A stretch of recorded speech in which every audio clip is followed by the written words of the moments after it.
ICC bars, also known as rear impact guards, have been a regular fixture on most trailers for many years.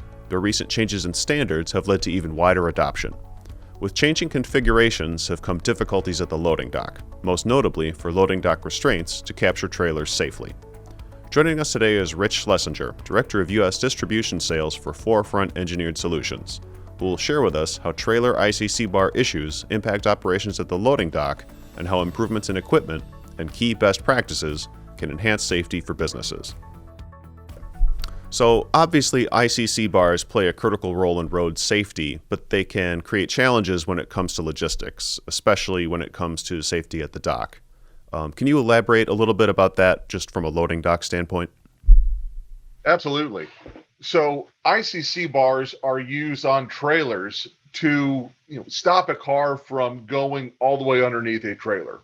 Now, in the loading dock portion, once the trailer is at the facility, we're using those ICC bars to grab onto with trailer restraints in order to keep those trailers from leaving the dock prematurely or unscheduled. It just keeps everyone safe on the dock.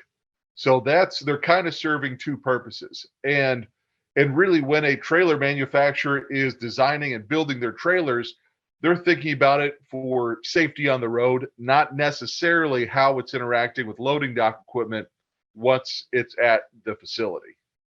So what can businesses do to sort of address these issues? Well, the biggest challenge we have right now is that a lot of these trailer manufacturers are changing up the designs of ICC bars just slightly, but when something's been essentially a 4x4 square for decades, and then it starts changing, all of that equipment has essentially evolved and been built around a square 4x4 bar. So when it starts going to different shapes and designs and patterns, you run the risk of that equipment essentially not interacting correctly with that ICC bar. So really the biggest thing a facility can do is just be aware, right? Because very often what we've seen is that information doesn't make it from the loading dock area all the way up to the people that are making the decisions. So someone on transport could choose this new style of trailer, not knowing that, okay, this has a different ICC bar design. So that's going to affect either the restraints we have on the wall or our future, purchasing decisions on restraints we're possibly looking at.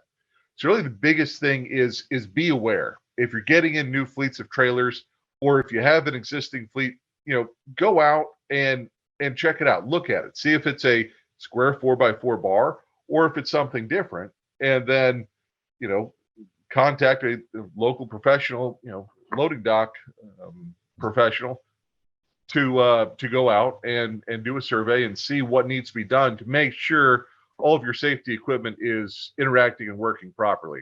Besides equipment upgrades, are there any other recommendations that companies should keep in mind for a safer, more productive loading dock?